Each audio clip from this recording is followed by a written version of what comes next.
I Well, guess if you don't have any uncomfortable moments, then it's not negotiation, it's just conversation. if we don't take the time to enjoy those things that recharge those batteries, I mean, why are we even doing it? I think at the heart of negotiation with your client is mutual respect. And it just can't be underrated because when you're valuing each other's opinion and you're trying to get to the same finish line, it's super important. I always advise my clients, we need to respond within 24 hours. It's just not polite because they're sitting there on pins and needles and we got to keep the rhythm going. Start going around and say, "Oh, I just walked out the door to my car.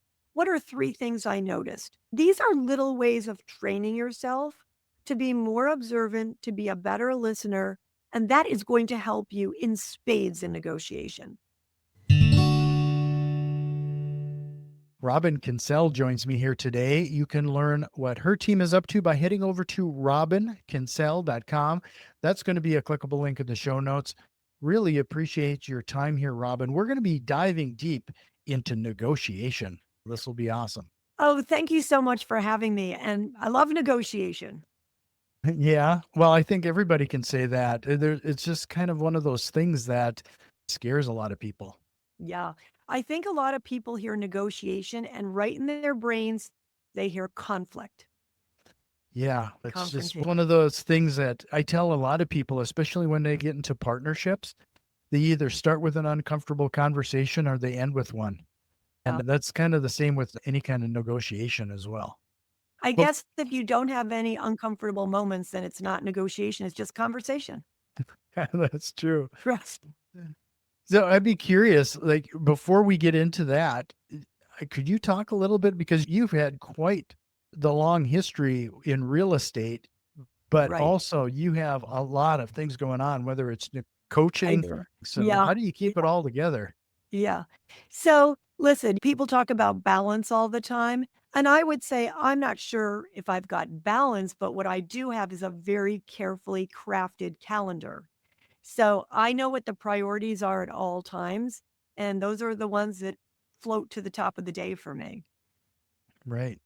This is kind of interesting because my daughter and I went through her calendar recently because she was doing a juggling act and we had to reorganize and reprioritize some things for her. She said that after we did that exercise, she felt a weight off of her shoulders because she took a step back and just kind of reprioritized things.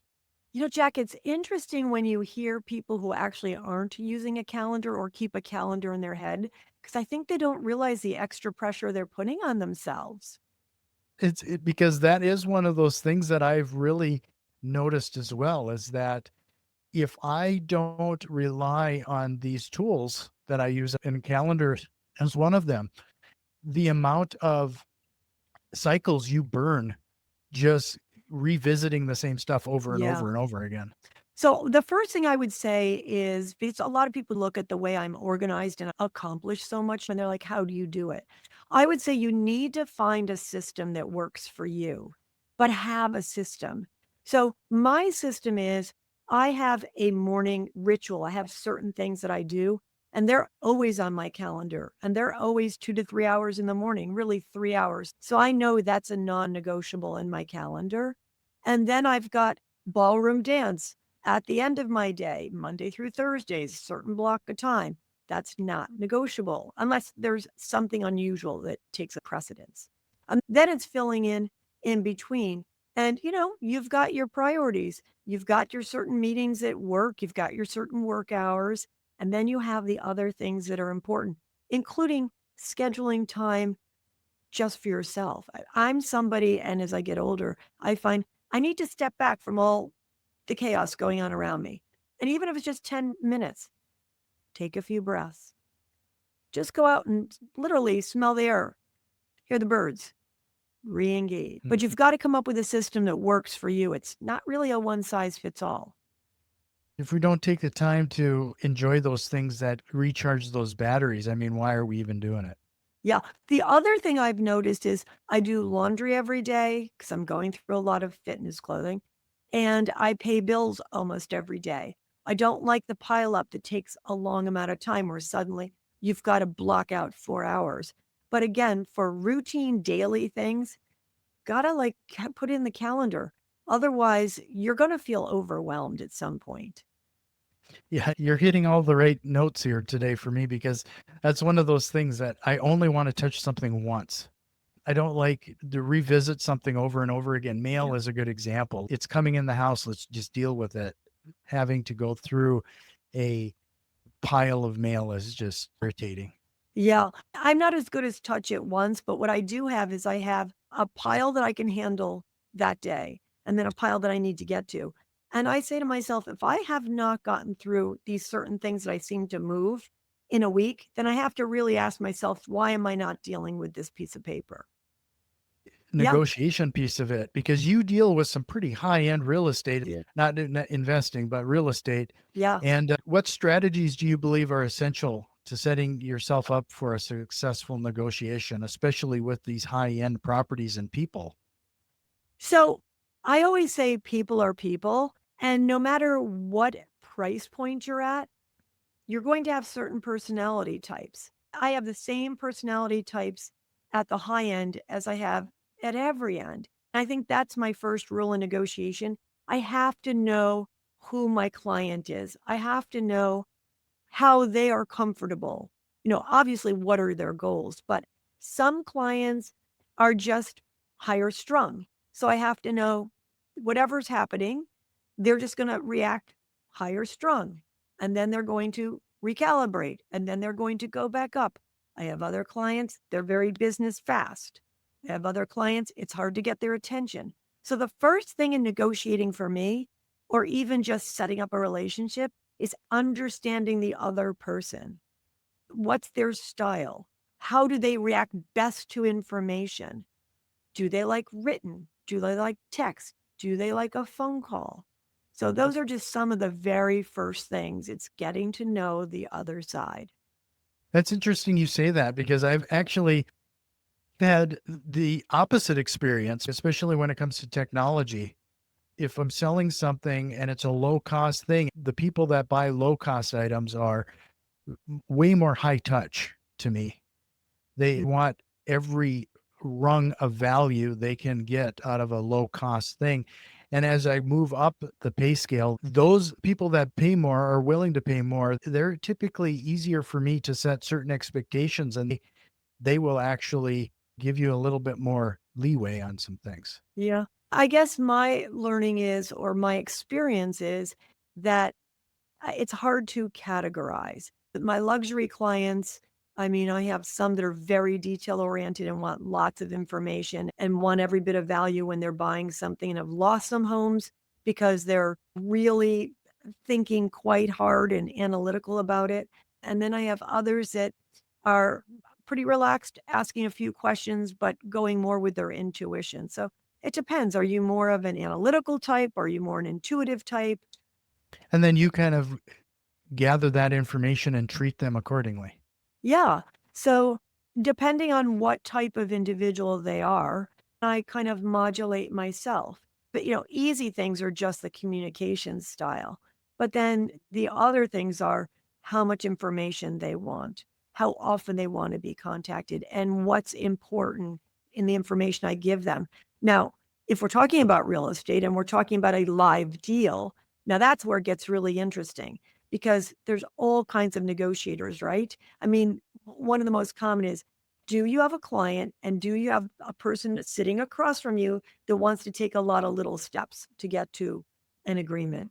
Or do you have people who cannot stand the negotiating process and they just want one step, two step, done deal or not? Once I've got the other side, I'm dealing with, think about it, three other negotiators. My clients, which could be one, two, or more, Mhm. let's say the buyer or the seller, let's say the buyer, so the number of people there, and then the other agent. So it's understanding all these players, how they're interacting, and then me making sure that I'm appropriately responding to people. That's just such a big piece of it. Is it's the communication. Yeah. Find that a lot of people fall short when it comes to that. It's very interesting. That old saying, it takes two to tango. I think that I mean, there's some people my team and I are big on communication. We y like my clients to know everything I know so they can make the best informed decision possible.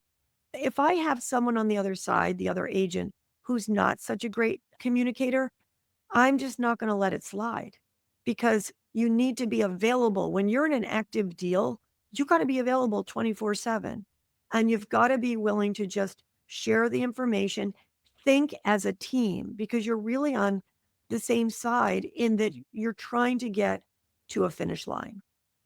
Mhm. Well, could you share a little bit, like, outside of the communication, are there any other strategies that people need to be aware of when getting involved in a negotiation? So I think it's very important to know what your bottom line is, which could actually change. Pricing is obviously a key piece. I had a seller recently who priced the property a little aspirationally. And, we went over all the numbers and I showed him all the data, but it is a seller's market. So he wanted to try for a certain number. And over time, the market spoke to him and he came to realize that this was not the number that needed to be sitting out to the market and eventually revised the number. And it took a couple of drops until he found his footing with the market. I think it's very important. And that was a negotiation. I think we negotiate all the time. Anytime we don't see things the same way, we're in a negotiation. So pricing is a big one. The other one that's a big one, a negotiation, is when I'm representing a seller and getting the property ready for market. Because I feel that the way the home looks, the minute the door is open, needs to be the best it can be, and it needs to look the best it can be in photography. So, I wanna take the time, and if we need to stage the home, if we need to take out furniture, if we need to declutter, we need to take the time to do all that, and that is often a big negotiation because it's personal. It's already stressful moving, and now I'm telling the seller that the things they've loved that have been perfectly fine for them are no longer fine. Right. Yeah, it's always been startling to me that how many r realtors or sellers, taking photos off of their 10-year-old cell phone and posting them is it's like one of the cheapest things you could possibly do is getting somebody in there that knows what they're doing when it comes to property photos and having such a good impact on how it's presented. Jack, I say that photography is the most important element in your marketing bucket, and I don't care what the price point is. A rental or a multi-million-dollar home, you've got to have great photography by a professional photographer. And you've got to, as the agent, make sure you look at every detail from making sure the toilet seat covers are down. Mhm. Every detail because 89% or more of people who are starting their home search are starting it online, and they're looking at the photos, and that's what's influencing them. Well, and more, that's just the day and age. And we saw that acceleration with COVID. We moved online and we haven't broken a lot of those habits.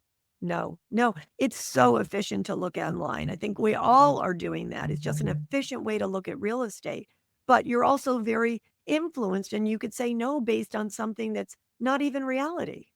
Mhm. Well, I was hoping that you could share a story that illustrates like a negotiation that you went through that illustrates what we've been talking about. But before we do, I'm going to remind everybody to head over to your website. Again, it is Robin Kencel. Kenkel? Can I sell, like can Kencel. I sell, had it can right the sell. first time. Yeah. RobinKencel.com. I'm going to have that as a clickable link in the show notes. This show only grows if you share it with one of your investor friends. So please consider doing that if you found some value so far. And if you're watching us on YouTube, a like and subscribe really feeds that algorithm. So, Robin, could you do that? Let's break down a actual story or something memorable of a negotiation that you went through that demonstrates what we're talking about here so far. Yeah. So I had clients who I represented them when they purchased a plot of land mid-country and they were building their dream house. They are one of my very favorite clients because we just partner really well. I think at the heart of negotiation with your client is mutual respect. And it just can't be underrated because when you're valuing each other's opinion and you're trying to get to the same finish line, it's super important.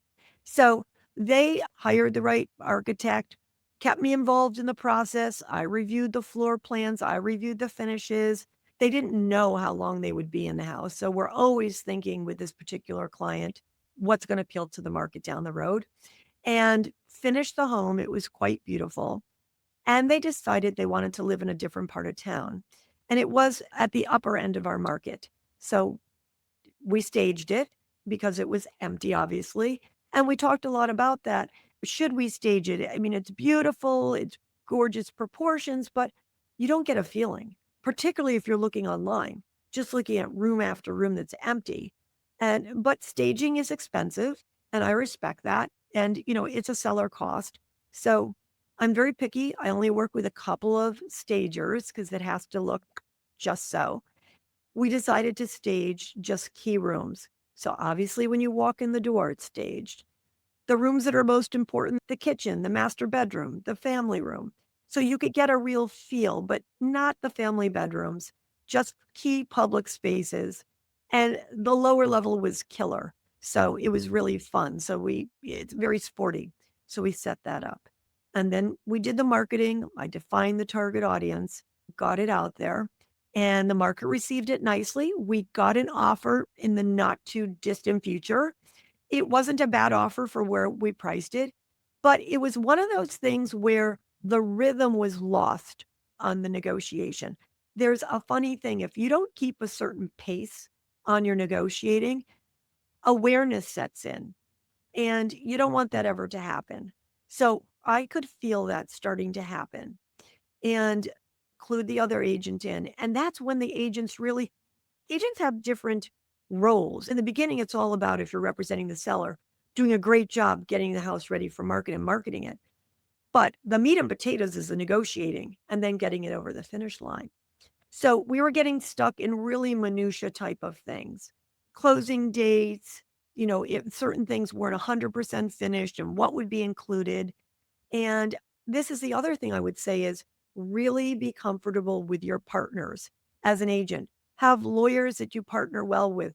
Take the time during the year to meet up for a lunch. So, when you're in a negotiation situation, you're just really comfortable with everybody and you could work with the lawyer and strategize because sometimes it's not a straight line, it's a little bit of a curvy line. And that was the case here. So we managed to get it back on track. It took the agents, it took the attorneys, it took the seller and the buyer who were flexible enough that we could resolve things and get the property sold. Hmm. It's interesting you bring that up regarding the tempo or the rhythm Yeah. of the negotiation.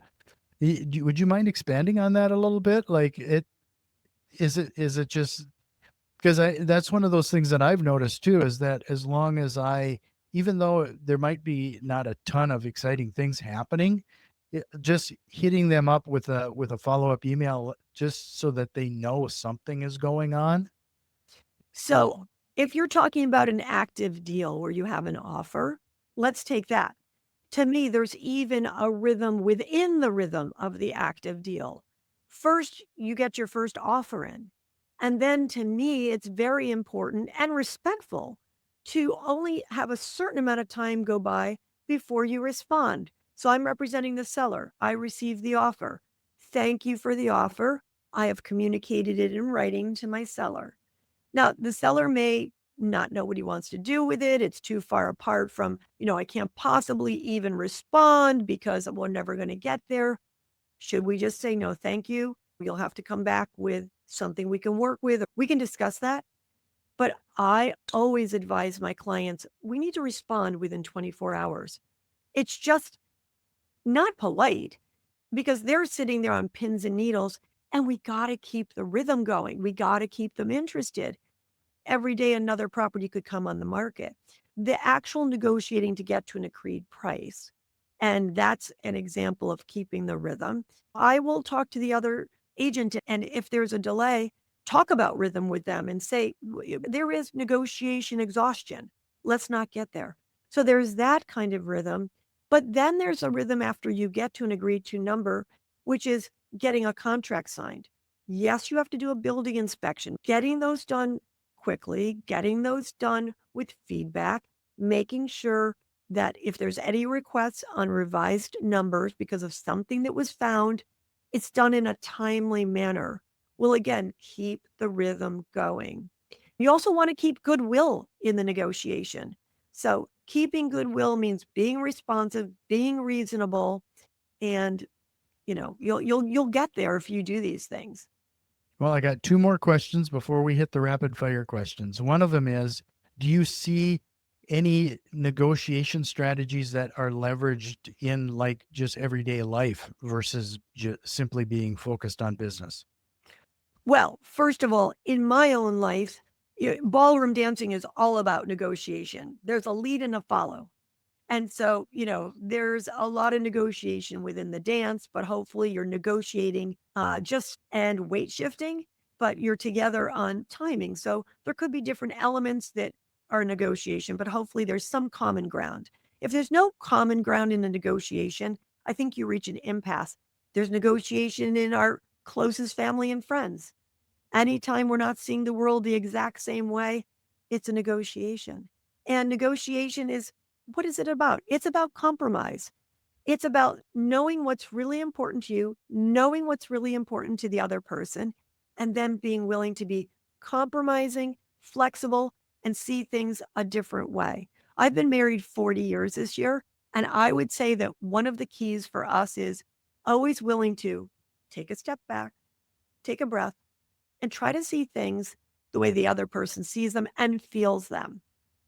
So, for the people that are listening to this and might be new to this idea of negotiation, what are some things that they could implement right away that they could employ when it comes to negotiation?